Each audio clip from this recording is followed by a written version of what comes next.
cap off. You ready? Yep. Okay, I just wanted to show you something here. I wanted to get this batch to exactly 5 gallons, which means adding a little bit more spring water.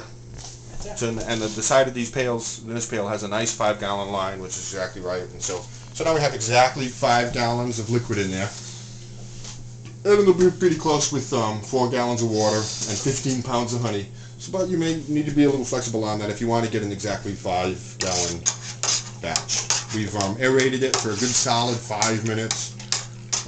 This batch is just about ready. From here, everything's been done. We're going to put the cover on, put the airlock on, and then set it aside in a nice cool place for a couple of weeks and see how it goes.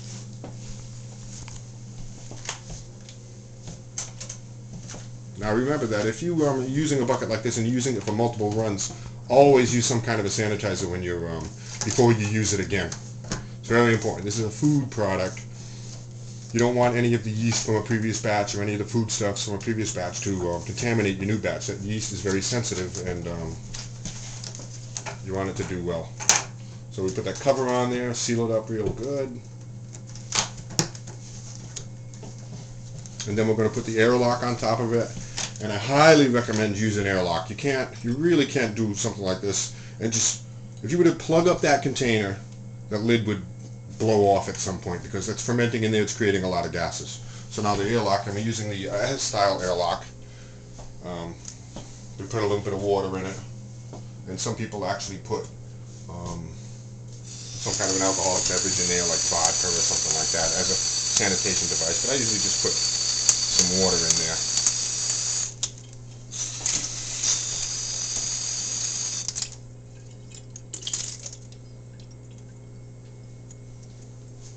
And then you put it securely on top of the bucket.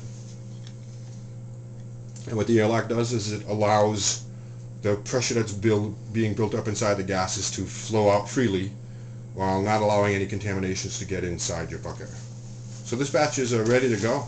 We can put this aside in a nice, cool, dry place and let it sit for a couple of weeks. Within a day or two, probably 3 days the most, you should see that airlock bubbling away nice and vigorously. And that means your batch is doing well. And that's everything. That's the whole process of making your first batch of mead. Should take you maybe an hour and a half, depending on, you take your time. Gather up all your stuff and you're ready to go. Okay, well, thanks for watching.